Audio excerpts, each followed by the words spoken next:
Coba seru bilang sini Vini, kita akan bahas spoiler untuk One Piece terbaru yaitu di chapter 1070. Nah, mari tanpa basa-basi lagi kita langsung saja. Wadaw.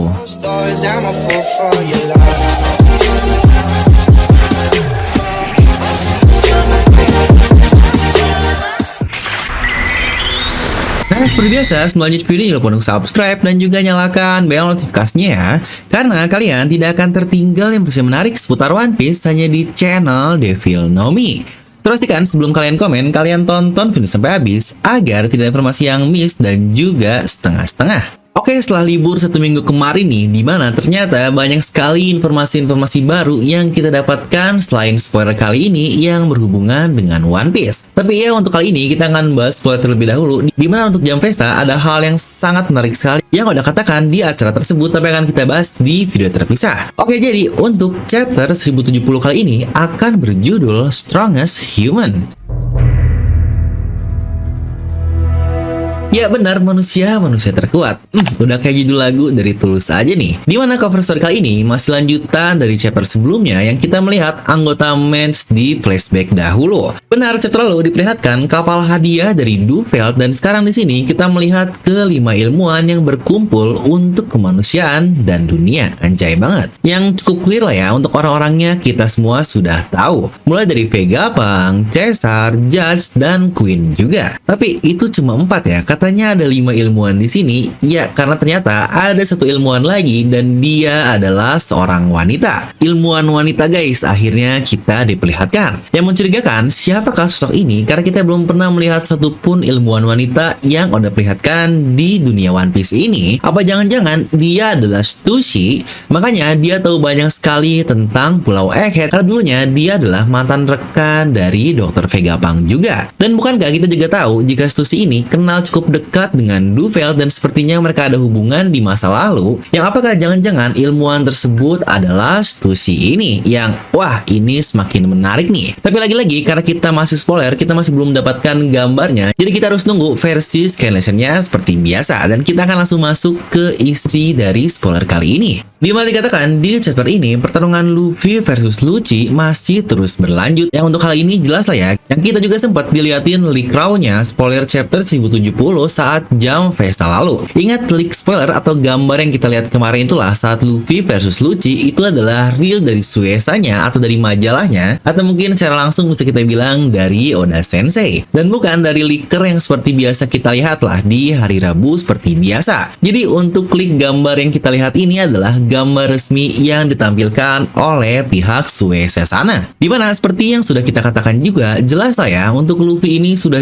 jauh di atas Lucci. Karena dikatakan di sini Lucci masih belum bisa memberikan satupun serangan kepada Senchou kita. Dan Luffy dengan masih santainya dia sudah memberikan Lucci beberapa serangan yang cukup telak. Ya, seperti yang kita tahu juga, duel ini Luffy versus Lucci bener-bener mainan plot aja deh dari Oda Sensei, biar dia bisa ngejelasin buah iblis dan turunan-turunannya melalui Dr. Vegapunk. Dimana di sini juga kita diberitahu jika Sentomaru tidak mati, tapi dia sudah knock out atau pingsan saja. Dan Lucci akhirnya dia mengambil kontrol untuk para Seraphim yang ada. Sejujurnya saya lebih tertarik sih ke gimana nih Lucci ngambil kontrol Seraphim yang ada, apa dia benar-benar mengontrol semuanya dan akhirnya para Seraphim ini melawan Luffy, atau bagaimana kita masih belum tahu nih. Kita benar-benar harus menunggu gambarnya seperti apa. Di sini lagi-lagi Vegapunk menjelaskan tentang Devil Know Me aka buah iblis. Dia bilang bahwa membuat replika atau buah iblis buatan itu sangatlah sulit sekali. Dia bilang untuk Zoan itu yang paling mudah karena mereka diambil dari binatang nyata. Dan untuk model mitos ini atau mitologi itu sangat sulit sekali karena butuh kondisi spesial untuk dapat mereplikasi buah iblis tersebut. Dan untuk mereplikasi user Paramecia ini tidak terlalu sulit karena kita cuma butuh line X factor atau blueprint kehidupan dari user pemakannya saja. Dan untuk Logia lah yang secara praktek sangat mustahil untuk bisa direplikasi. Dan Vegapunk di sini tidak mau banyak bicara terkait Logia karena katanya masuk ke astronomi atau ya masalah alam kali ya untuk Logia ini. Jadi dia sendiri tidak mau banyak bicara terkait hal tersebut. Yang sebenarnya ini exactly banget nih teori lama terkonfirmasi lebih jauh lagi. Yang sebenarnya konfirmasi awal ini waktu Seraphim dimunculkan dan punya kemampuan buah iblis, tapi akhirnya di sini konsepnya dieksplor lebih jauh lagi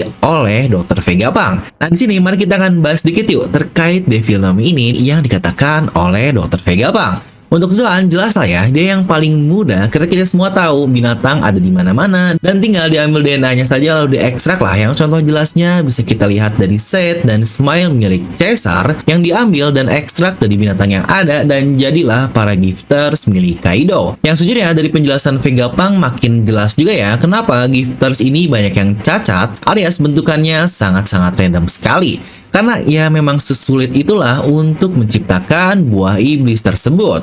Dimana untuk Caesar, dia menurunkan kualitasnya untuk meningkatkan kuantitasnya. Caesar ini dia benar-benar butuh banyak karena itu adalah bisnisnya dengan Kaido. Jadi quantity is emas banget lah untuk case dari Caesar ini. Dia cuma butuh produksi sebanyak-banyaknya.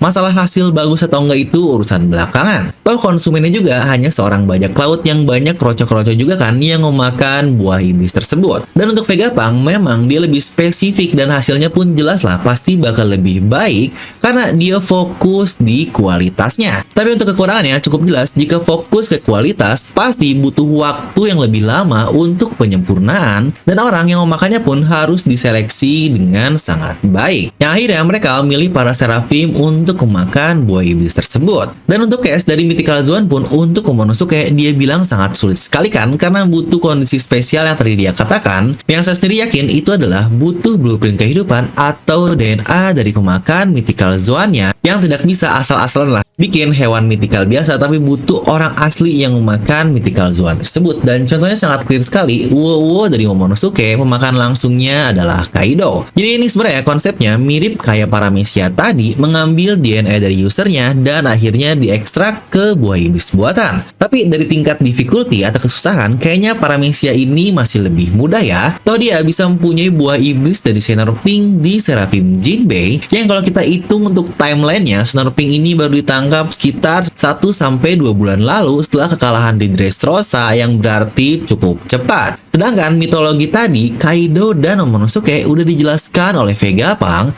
itu butuh waktu yang sangat lama dan biaya yang sangat besar sekali. Jadi clear lah kenapa alasannya sangat sulit sekali untuk menciptakan Mythical Zoan. Akhirnya dari sini terkonfirmasi juga ya, jika Seraphim ini murni manusia alias bukan robot. Persislah seperti yang kita teorikan sejak lama, dia dibuat melalui cloning ala Germa, tapi dengan diinfuse DNA Lunarian lah, DNA lain-lain lah. Makanya dia menjadi sangat lengkap dan kuat sekali. Dan lebih dari itu juga, mereka diberikan tambahan buah iblis buatan yang membuatnya menjadi sangat gila sekali. Dimana judul chapter kali ini yaitu The Strongest Human, itu merepresentasikan untuk para Seraphim yang dibuat oleh Vegapunk tersebut. Dimana yang cukup mencurigakan menurut saya adalah untuk buah iblis Logia yang dia bilang sangat mustahil dan dia bahkan tidak mau ngomongin hal ini. Tapi bukankah contoh Logia pun sebenarnya sudah pernah kita lihat, yaitu laser Kizaru yang ada di Pacifista? Atau jangan-jangan itu cuma beam ala-ala aja nih kayak Franky dan bukan diambil dari ekstrak tubuh milik Kizaru yang gila sih. Dimana bahasan lengkap tentang buah iblis pun sebenarnya baru-baru ini saja saya bahas di satu video sendiri yang kalian bisa cek sendiri lah jika penasaran ya. Dan dikatakan juga chapter ini tutup dengan Kizaru yang sudah siap memimpin pasukan besar untuk menuju ke Pulau yang ternyata dia belum sampai di chapter ini alias masih OTW. Nah jadi itulah spoiler yang kita dapatkan di chapter ini, tapi jangan dulu pada cabut karena ada beberapa hal menarik nih terkait perilisan chapter depan, dimana untuk hasil jam Vesa juga akan kita bahas di video terpisah. Dan chapter 1070 kali ini scan atau gambar manganya akan rilis di hari Rabu atau Kamis nantilah. Dan seperti biasa, hari Jumat udah bisa dikonsumsi di website-website ilegal kesayangan kalian. Untuk legalnya biasanya di tanggal 25 atau 26 Desember nanti. Nah untuk chapter 1071 itu rilis resminya di tanggal 7 Januari 2023 alias kita libur seminggu lagi. Tapi biasanya akhir tahun kita bakal serasa rilis 2 chapter dalam 1 minggu. Jadi biasanya minggu atau Senin depan di saat rilis legalnya kita bakal mendapatkan juga spoiler untuk chapter 1071. Ya, semoga di chapter 1071 ini hal epicnya yang bakal terjadi lah, yang jadi penutup secara tidak resmi untuk tahun 2022.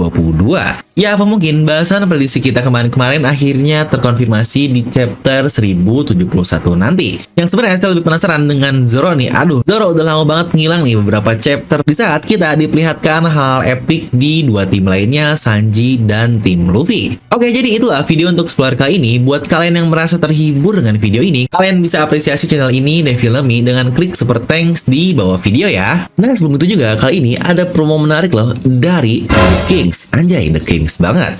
Para raja, The Conqueror, seseorang yang layak menyandang gelar Raja Bajak Laut. Tentu saja dia adalah Roger dan rivalnya Shirohige. Nah, buat kalian yang mau bundling kaos para raja hebat-hebat ini, di mana harganya hanya 200.000 saja untuk dua kaos yang premium. Pemesanan pun bisa menggunakan COD, ada gratis ongkir juga. Kalian bisa langsung klik link di deskripsi video ya. Yuk tingkatkan status wibu kalian bersama DNM. Jangan malu jadi wibu, karena wibu juga bisa keren. Wadaw. Nah, jadi untuk video kali ini kalian bisa tuliskan pendapat kalian di kolom komentar di bawah. Dan seperti biasa, semoga kalian terhibur dengan video ini. Like aja kalian suka, dislike aja kalau nggak suka, jangan lupa untuk subscribe dan juga share ke teman kalian. Gue Devillamy pamit, and I'll see you guys next time.